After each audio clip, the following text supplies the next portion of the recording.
Just imagine $500 billion की चोरी, न किसी बैंक से, न किसी तिजोरी से, बल्कि 35,000 फीट ऊपर आसमान में उड़ते हुए एक प्लेन से। मैं बात कर रहा हूँ नेटफ्लिक्स की high octane heist movie Lift की, जो 2024 में रिलीज हुई, जिसे डायरेक्ट किया है एफ ग्रेगरे ने, और इसमें मेन रोल प्ले किया है comedy action king Kevin Hart ने। Welcome to movie in short, where we break down the most thrilling movies in the most exciting way. जिसकी शुरुआत में सीन शिफ्ट होता है वेनिस में, और यहाँ पर एक ऑक्शन चल रहा था जहाँ शहर के सभी अमीरों लोगों ने पार्टिसिपेट किया था। ढेर सारे लोग आकर अपना मास्क वगैरह पहनकर इस ऑक्शन में बैठ जाते हैं। वहीं हम इस कहानी के लीड एक्टर साइरस को भी देख पाते हैं, जो कि अगेन एक नई चोरी की प्लानिंग बना चुके थे। ये ऑक्शन हो तो रहा था वेनिस में, मगर इसकी लाइव स्ट्रीमिंग लंदन में भी चल रही थी।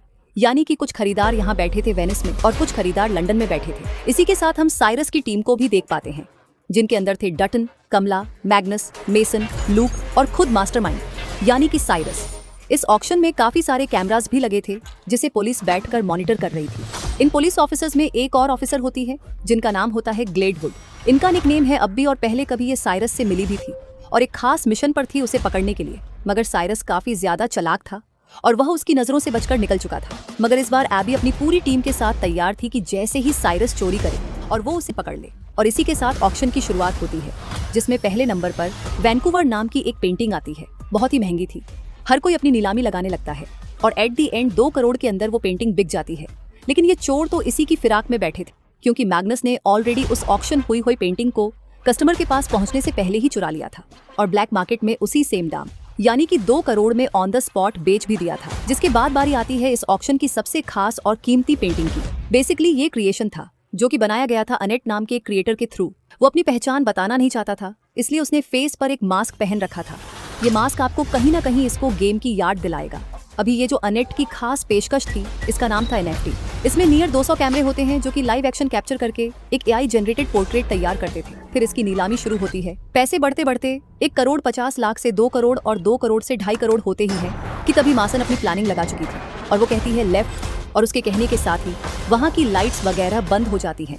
धमाके होना शुरू हो जाते हैं, पूरी जगह अफरा तफरी मच जाती है। ऑक्शन में बैठे सभी अमीर घराने के लोग वहाँ से भागने के बारे में सोचते हैं। वहीं साइरस अपना काम करता है। 2 करोड़ 50 लाख की बोली खुद साइरस ने लगाई थी, इसलिए अब वह एनएफटी क्रिएटर के पास जाता है। वह कहता है कि तुम मेरी जगह पर आओ, एनएफटी भी वहीं ले जाया जाएगा और पैसा भी वहीं दिया जाएगा। इसी दौरान ए भी ऊपर बैठकर यह सब चीजें ध्यान से देख रही थी। लेकिन जैसे ही साइरस और उसकी टीम वहां से भागती है, ए बी और उसकी टीम उनका पीछा करती है। वे एक खास तरह की बोट, स्पीड बोट पर बैठते हैं। पुलिस को चकमा देकर वे समुद्र के बीच में पहुंच जाते हैं। उन्होंने बैरियर सेट कर दिए, जिससे पुलिस पीछे फंस गई और वे आगे निकल गए। आखिरकार वे अपनी जगह यानी एक शिप पर पहुंचते हैं, जहां एनएफटी ऑक्शन के बाद पार्टी चल रही थी।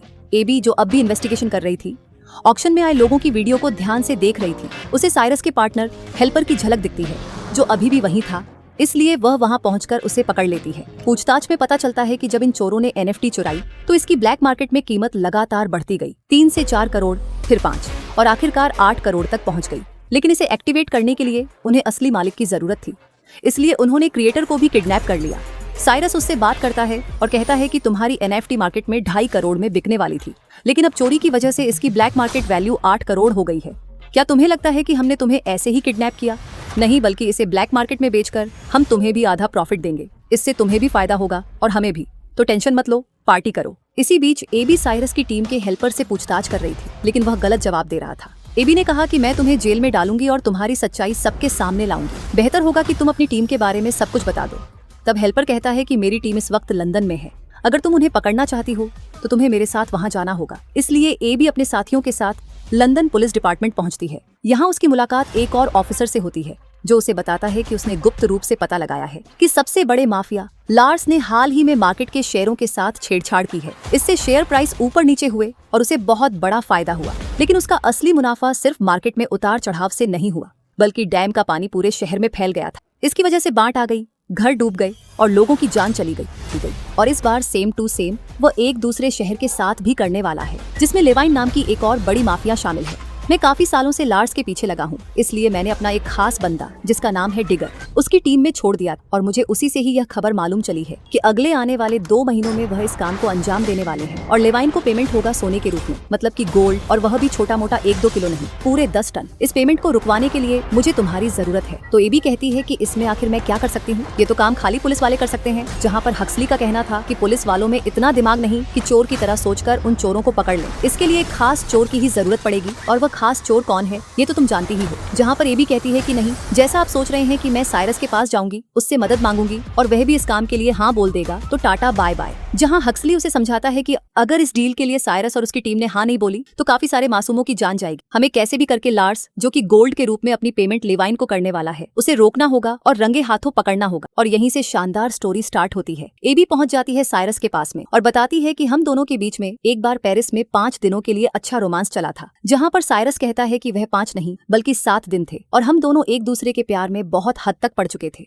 तुमने मुझे धोखा दिया। जहाँ पर एबी कहती है कि देखो, तुम भी चोरी के मिशन पर थे और मैं भी पुलिस वालों की तरफ से तुम्हें पकड़ने के मिशन पर थी, तो हम दोनों के बीच में जो हुआ प्यार वह कोई प्यार नहीं, सिर्फ एक दिखावा। लेकिन साइरस भैया आशिक मिजाज आदमी, वह कहते हैं कि खैर जो भी हुआ, यहाँ पर आने का रीजन बताओ। जिस पर एबी कहती है कि तुम्हें मेरे लिए एक चोरी करनी पड़ेगी और जो सारी डिटेल हेक्स ने उसे दी थी वही सारी डिटेल अब एबी साइरस को दे देती है और बताती है कि तुम्हें गोल्ड को चुराना होगा। फिर नेक्स्ट डे साइरस अपनी टीम के पास जाकर ये प्रपोजल रखता है और बताता है कि ये काम मुश्किल तो है मगर करना जरूरी, क्योंकि अगर ये पेमेंट हो गई और लेवाइन ने अपने डैम के बैरियर्स को हटवा दिया तो पूरा शहर बाढ़ में बह जाएगा, काफी सारे मासूमों की जान चली जाएगी। तो यहाँ टीम के मेंबर्स एक एक करके सारी डिटेल निकालना शुरू करते हैं कि उनका पेमेंट कहाँ से और कैसे हो। सबसे पहले गोल्ड निकलेगा लार्स के अड्डे से, यहाँ से ट्रकों द्वारा ले जाया जाएगा, जिसके बाद इसे प्लेन के जरिए अपने डेस्टिनेशन पर भेज दिया जाएगा। यही वजह है कि अब साइरस और उसकी टीम अपने काम में लग जाते हैं। वे अपने मिशन को कैसे पूरा करेंगे, यहाँ सबसे पहले हैकर बताता है कि अगर हम एक ऐसा प्लेन बना दें जो बिल्कुल वैसा ही दिखे तो इसे चुराना आसान हो जाएगा। लेकिन सवाल था कि ऐसा प्लेन मिलेगा कहाँ से। इस पर साइरस कहता है कि मैं ऑक्शन हाउस में एक रिच बॉय से मिला था जो प्लेन्स की खरीद फरोख्त का काम करता है। उसके पास ऐसा एक प्लेन है जो थोड़ा बहुत वैसा ही दिखता है, जिसे हम खुद मॉडिफाई करके एकदम सेम बना सकते हैं। शायद वह हमें यह प्लेन दे दे।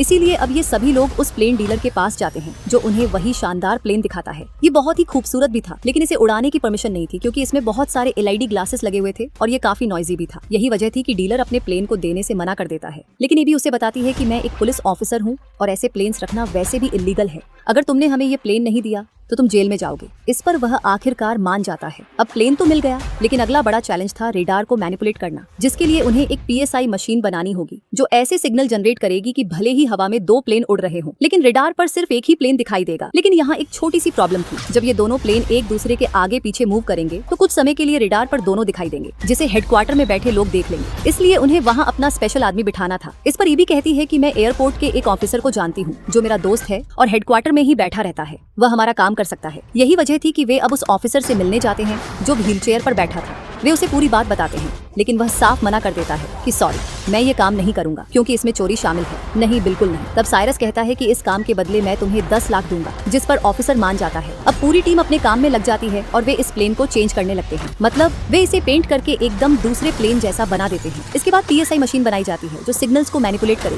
लेकिन इसका साइज बहुत बड़ा लग रहा था और ये किसी बम से कम नहीं था। इसलिए एबी हैकर को कहती है कि इस PSI मशीन के कई छोटे छोटे पार्ट्स बना दो जिन्हें हर मेंबर को दे दिया जाएगा। इस तरह काम करना आसान हो जाएगा। हैकर इसके लिए राजी हो जाता है और कड़ी मेहनत के बाद वो PSI मशीन के अलग अलग पार्ट्स बना देता है। इसके बाद फाइनली उनका फाइनल डे आता है, जहां हर कोई अपनी अपनी तैयारी कर लेता है। उन्होंने आधी टिकट बिजनेस क्लास के लिए और आधी इकोनॉमी क्लास के लिए बुक की ताकि वे पूरे प्लेन में फैल सकें। उन्हें पता चला कि लार्स के 2 गुंडे बिजनेस क्लास में और 3 इकोनॉमी क्लास में थे, जबकि नीचे 10 टन सोना रखा हुआ था। इसके बाद पूरी टीम अपनी चोरी को अंजाम देने के लिए तैयार हो जाती है। हैकर ने सभी कैमरों को हैक कर लिया था ताकि सब पर नजर रखी जा सके, जबकि लॉक मास्टर ने वॉशरूम में अपनी PSI मशीन इंस्टॉल कर दी थी। उनकी टीम का एक सदस्य डर गया था, इसलिए वह उनके साथ नहीं आया। तब एबी उसका हिस्सा खुद करने की सोचती है। वह अपने बिजनेस क्लास के वॉशरूम में जाती है और वहाँ दूसरी PSI मशीन इंस्टॉल करने लगती है, लेकिन तभी एक झटके की वजह से मशीन गिर जाती है और टूट जाती है। उसके कई टुकड़े हो जाते हैं, जिससे एबी बहुत परेशान हो जाती है क्योंकि किसी भी हालत में उसे इस मशीन को ठीक करके इंस्टॉल करना था। लेकिन अब गुंडे भी वॉशरूम में आना चाहते थे और अगर उन्होंने यह देख लिया तो उनका पूरा प्लान बर्बाद हो जाता। तभी सही समय पर साइरस आ जाता है और दोनों मिलकर मशीन को जोड़कर वहाँ इंस्टॉल कर देते हैं। वहीं पायलट अपनी समझदारी से अपने प्लेन को नीचे लाने के लिए तैयार हो जाता है और PSI के एक्टिवेट होने होने का इंतजार करता है ताकि दोनों प्लेन्स का रेडार पर एक ही सिग्नल दिखाई दे। इसी वजह से अब हेडक्वार्टर के रेडार पर दोनों प्लेन्स के सिग्नल रिसीव हो रहे थे। ये देखकर एयरपोर्ट ऑफिसर का साथी कहता है कि हमें इस बारे में ऊपर रिपोर्ट करनी चाहिए। इस पर एबी का साथी ऑफिसर जवाब देता है कि यह एक माइनर मॉलफंक्शन होगा जो 2-3 मिनट में ठीक हो जाएगा। वह अपनी बातों में उसे उलझाने लगता है। इसी दौरान PSI एक्टिवेट हो जाती है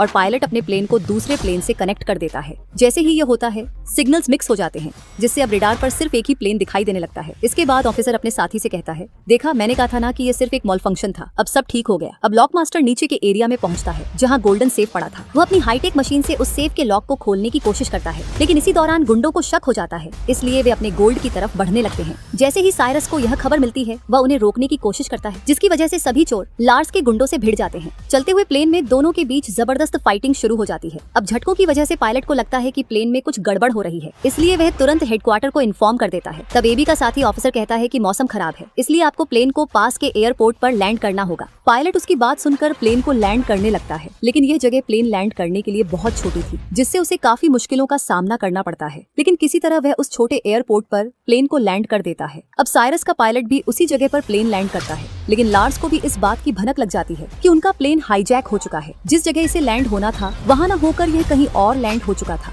यही वजह थी कि लार्स अपने साथियों से कहता है कि जिसने भी मेरा गोल्ड मुझ तक पहुँचने से रोका है, उन्हें मार डालो या मेरे पास लेकर आओ। वहीं लॉक मास्टर साइरस से माफी मांगता है और कहता है, प्लीज मुझे माफ कर दो, मैं लॉक तोड़कर गोल्ड चुराने में समय पर सफल नहीं हो पाया। अब ये गोल्ड गुंडों के हाथ में होगा और उनके हेड माफिया लार्स के पास जाएगा। वे अपनी डेंजरस डील करेंगे और अब उनके पास कोई और रास्ता नहीं था, इसीलिए गोल्ड और गुंडों के साथ वे लार्स के पास जाने लगते हैं। वे अपने पायलट के जरिए प्लेन से जा रहे होते हैं। वहीं वह माफिया भी लार्स के पास आती है। वह चाहती है कि जैसे ही डील हो जाए सिटी में बाढ़ आ जाए ताकि मार्केट शेयर्स बढ़े और दोनों को फायदा मिले। लेकिन उस माफिया को भी पता चल जाता है कि जिस प्लेन से उनका गोल्ड आ रहा था उसे हाईजैक कर लिया गया है। मगर लार्स उसे बताता है कि मेरे गुंडों ने सिचुएशन पर कंट्रोल कर लिया है, तुम्हें गुड्स मिल जाएंगे, बस किसी तरह डील फाइनल कर दो। अभी भी प्लेन में लड़ाई चल रही थी, जिसकी वजह से PCS के सारे पार्ट्स नष्ट हो गए। अब दोनों प्लेन्स हेडक्वार्टर्स के रडार पर दिखने लगे। फिर प्लेन को ट्रेस करते हुए गवर्नमेंट अपने फाइटर जेट्स को भेजती है अटैक करने के लिए, मगर यहाँ साइरस और पायलट अपनी ब्रेन का इस्तेमाल करते हैं। वे प्लेन को उल्टा कर देते हैं और लिखते हैं,